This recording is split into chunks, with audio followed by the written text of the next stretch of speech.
welcome to the Turf and Touchdowns podcast, episode number 41 on the cards. We're focusing on the horse racing side of things this time around, and we're pretty happy this week. We'll get into that in a few moments. Luke Elder, as always, alongside Tom Collins.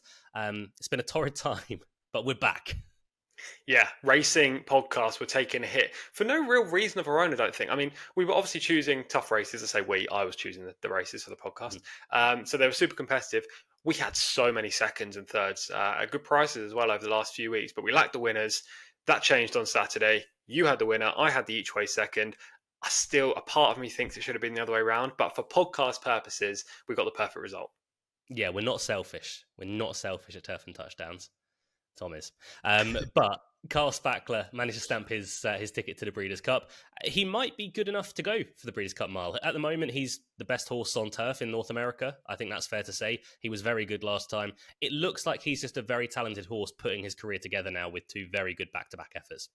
Yeah, I think both Carl Spackler and More Than Looks, they're very similar types in terms of ability. Obviously, Carl Spackler has a huge benefit of having that tactical speed to get into a nice position early. And we saw that on Saturday. He made the front under another fantastic ride from Tyler Gaffalione, the best jockey at the moment in the US, I'd suggest. Flavien Prat and Arietides are obviously phenomenal, but I think Tyler over the last month or so has been the best in that short period of time.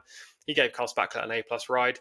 More Than Looks was 4 lengths back. He closed right up to the wire, but wasn't able to get there. They both deserve their place at the Breeders' Cup.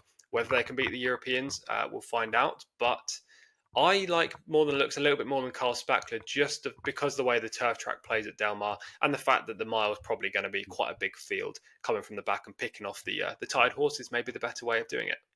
Yeah, we don't know the full amount of European horses that are shipping over, but Notable Speech will be one of them, from what we're told by Charlie Appleby. Charlie Appleby, by the way, Tom, at Del Mar, he's kind of good at picking what horses are going to suit that track. Yeah, just a bit, isn't he? I don't really like Notable Speech, but I mean, when you think about Charlie and Del Mar and the Breeders' Cup, you have to factor the horse in. And the fact that he's actually in the race just makes a bit of value elsewhere as well. Yeah, absolutely that. We'll be getting to that in a little while because we have got Breeders' Cup previews coming up on the Turf and Touchdowns podcast. If you want to catch them, do subscribe to us down below. Leave a comment on who you like in this week's episode, the Keeneland QE2 Cup. But we also have to push the NFL video as well because last week we managed to get 8 selections, 7 winners out of those 8 selections as well. That will be coming out a bit later on this week. If you subscribe, you'll be kept up to date with everything that we are doing on the Turf and Touchdowns podcast. But let's take a look over at Keeneland.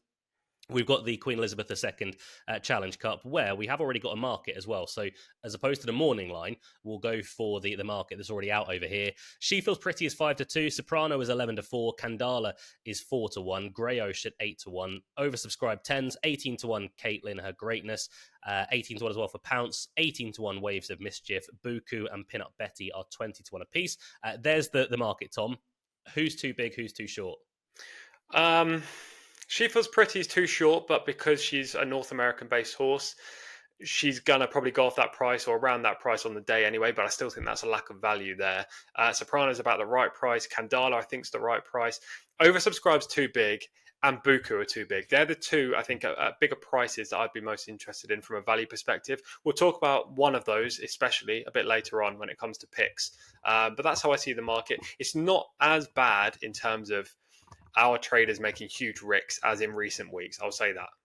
Yeah, it's fine on that front. I think Greyosh is probably a little bit short, but we're talking 8-1, should be probably 12-1, 14-1 on that front. But there's nothing outrageous in there.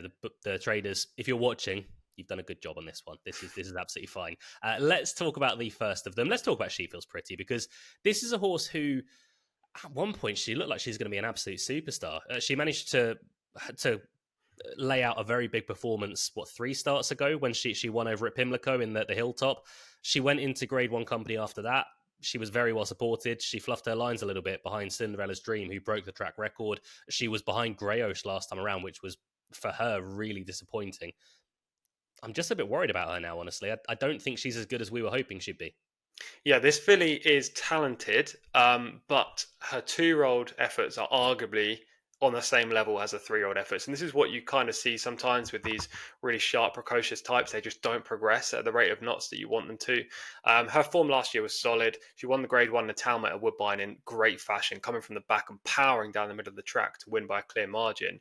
And then she came back in the Breeders' Cup Juvenile Fillies Turf. And to be honest, she was probably the best horse in that race. She was just 4 wide throughout. She wasn't beaten far by Porta Fortuna, so the form was relatively strong. This year, yes, she came back with that victory in the Hilltop at Pimlico, but it was soft ground and it wasn't much of a race, to be honest with you, in terms of her opposition. She wowed in terms of the visuals, but she didn't do much to beat the rest. Her 2 runs since, I've tipped her both times and she's lost. I don't have loyalty with horses anyway when it comes to punting, and if they've let me down twice in a row, I'm not going to go in again. I agree. I agree entirely on that. I did make a point to you after, I think it was Belmont of the Big A in the Belmont Oaks Invitational, that I said I don't think she's straightforward. Interesting they're reaching for blinkers this time around. Yeah, it could be. It could be a deciding factor. It could be a catalyst to improvement. I have an issue with it though. The pace in this race, look, it's a middle distance race on turf. They're not going to go super hard, but there are 4 horses that I think want to be at least prominent to forwardly placed, and the blinkers could light her up. She's already a forward going type. Surely they don't want to make the front with her. That seems a bit odd. She's not the strongest of finishers. I'd be surprised if they wanted to get out into the lead and try to dictate. If you're looking at the field, you've got Caitlin, her greatness, Pounce, pin up Betty, who draws inside. Surely those 3 want to go forward. If the blinkers light up, she feels pretty. She could be using way too much energy in the early part of the race, getting brawled up top in a pace that's probably too quick for the distance, and then she can pay for it late. So I understand why they might have gone to the blinkers, try and see if she can produce a little bit more than what we've seen in the last 2 starts, but it could actually have a negative effect. Yeah, that's my issue with her as well. In not throughout the race, she does everything in that part fine. The second that she's asked to quicken and go away and win the race, that's my problem. The head goes to one side a bit. She doesn't look straightforward. So we'll see how She Feels Pretty gets on. But as 5-2 favourite, I'm happy enough not taking her this time around. We'll mention Soprano because we've got a couple of European horses in this contest. Both of them very interesting as well. But we'll start with George Bowie's runner. George Bowie wouldn't send many to the US, but the ones that he does, generally they'd be towards the Breeders' Cup, and he's not got a terrible record with them running well, even at prices. No, exactly, and George knows where to put his horses. So it's fascinating that Soprano's gone over to Keeneland. I mean, it's not the easiest of tracks to even get to for a horse. So I understand there's the Breeders' Cup win and you're in berth here to be had. But they could have prepped her over here and gone just straight to the Breeders' Cup if that was the plan. So it's interesting they've gone over for this race. Obviously, a big prize money, a big prize pot on offer here, and what looks to be a pretty winnable race, to be honest, for the grade. She was a crack 2-year-old, really, really promising. Had plenty of runs. 3 group places as a 2-year-old as well. And she's come back this year just even better. She won the Sandringham, obviously a handicap, but a good handicap, competitive at Royal Ascot, 30 runners, and she came out on top. And her last 2 starts at Deauville and Leopardstown have been very good. So I have no issues with her in terms of ability. Now, the ground should be fine. I love that they're going to Keeneland. The track should work, slightly longer home straight than most US tracks. The only issue for me is how well she's going to break because, as I say, there are 4 horses who want to go forward. I don't think Soprano want to be too far off the pace. First ever ride, I believe, for Billy Loughnane in the US as well. So a lot could be decided in the first furlong of this race. Hopefully she breaks well, gets into a good position and runs her heart out. Yeah, I'd agree. I think American Racing is going to suit her as well. In the best performance I think she's put up this year might even be the Sandringham. I know it was a while ago and I know it was in a big handicap, but it's a race where they go very hard. I thought she was very good over at Deauville when William Buick was on board 2 starts ago when beating Rose Bloom and See You Around. I know there were a couple of bigger price horses in there, but they were very, very talented horses. And it was just, I think the market got it wrong rather than anything else. But she absolutely wiped the floor with them. And then last time around, behind Porta Fortuna, who will probably go to the Breeders' Cup as one of the main fancied runners in the mile, and Fallen Angel, who's a very good horse over in the UK. Billy Loughnane, I'm pretty sure it is his first ride in the US, but he has spent a lot of time in the US. I think he was based at Gulfstream Park one winter a little while ago. He never actually rode in a race, but I believe he did a lot of track work. So that part is absolutely fine.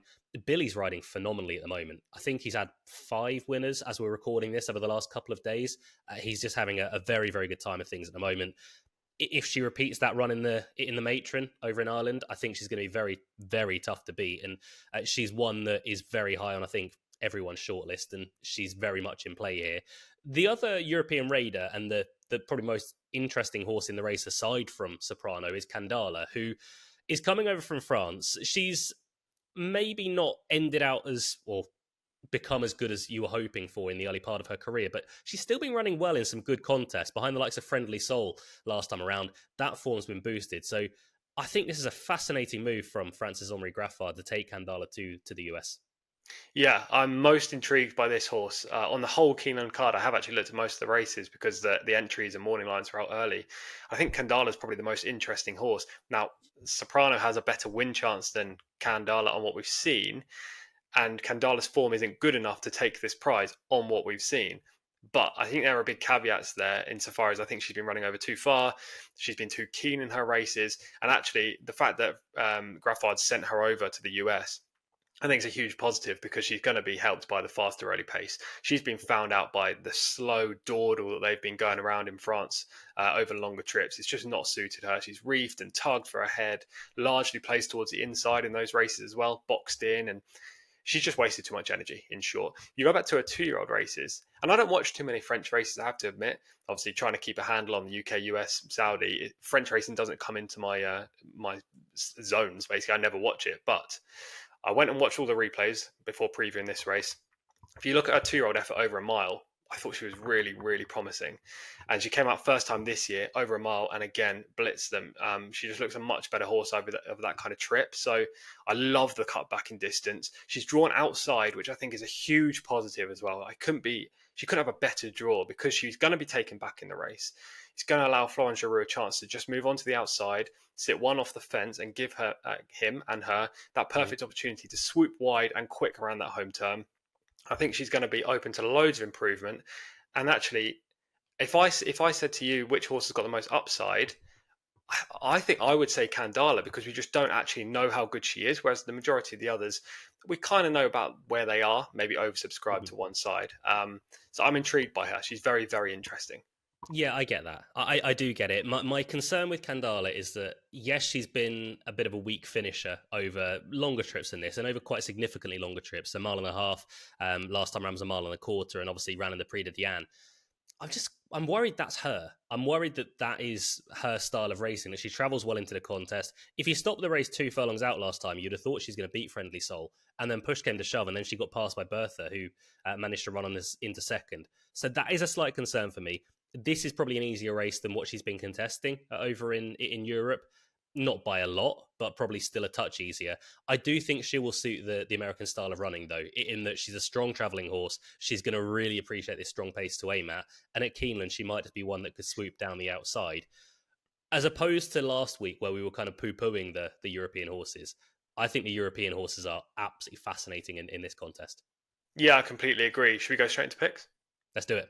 Yeah, I completely agree. The first of my picks is going to be Candala that we just spoke about there. I'm just intrigued by her. I think her price is fair. You may actually get better just before the offer of the race. I'm not saying she's huge value right now. What was she, 4-1, Luke? False, yeah. Yeah, I don't think that price is huge. And to be honest, if she gets any shorter, I probably wouldn't have a play. But I think you might get slightly bigger in the minutes leading up to the race, maybe up to 5-1. And if she goes to 5-1, I'll be having a bet on her.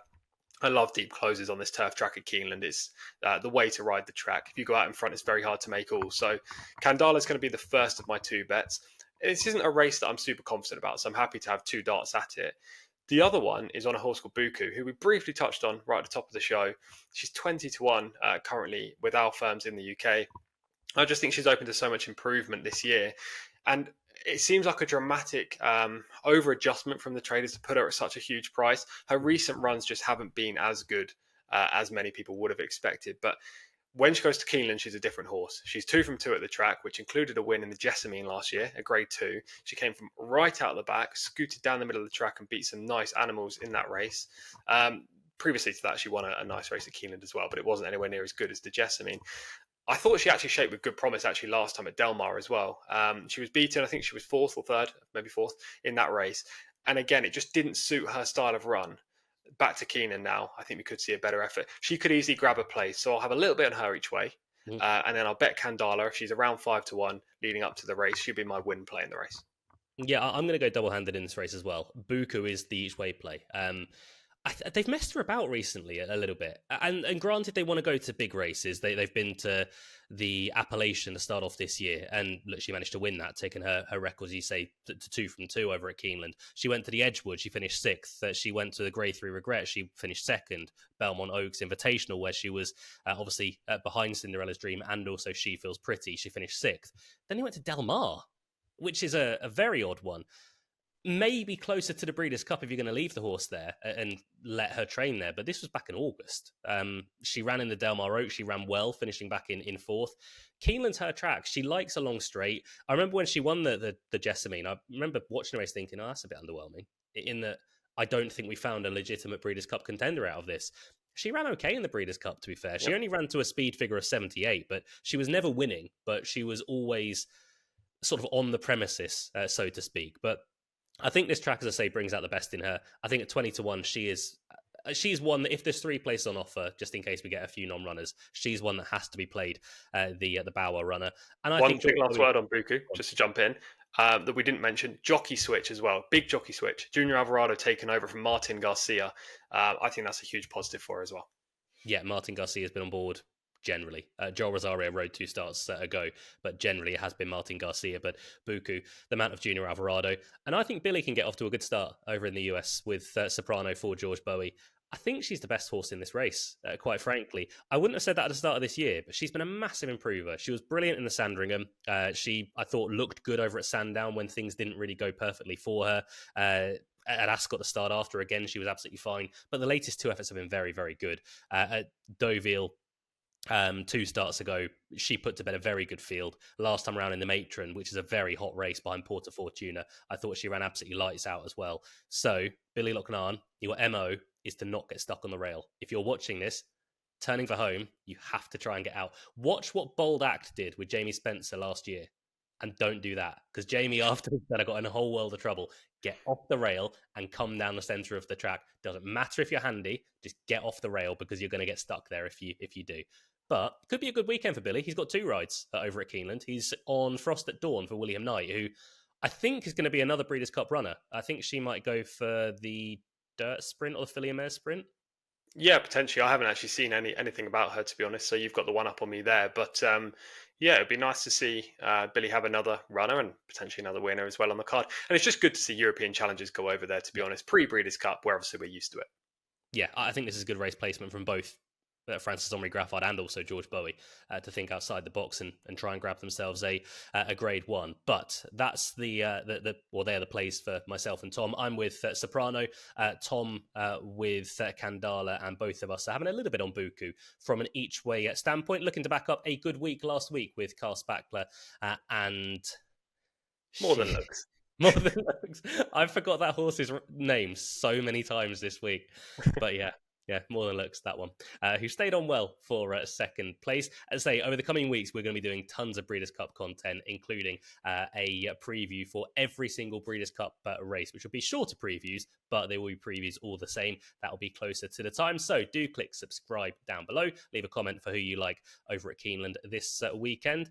And Tom, I think we're on Sky Sports Racing again this weekend. I'm afraid not, sir. I am a rare absentee. You seem sad about that. I'm a little bit. I was looking forward to that. But waffles will be all Luke's. Right. Last week I bought a snack in, and it's like a caramel waffle. You get them in like coffee shops, but Tom's in love. I've never had one before. What did you call them? Stroop waffles? I think in Holland they're called Stroop waffles. Yeah, they're phenomenal. They're very good. But that is our food analysis and also our horse racing analysis. Like I say, we have got NFL videos on the channel pretty much now. You can go look back at our Thursday night preview, and our Sunday preview should be up right about now as well. But that is our horse racing preview done. Until we next get to see you on the Turf and Touchdowns podcast, stay safe, look after one another, and nailed it. Goodbye.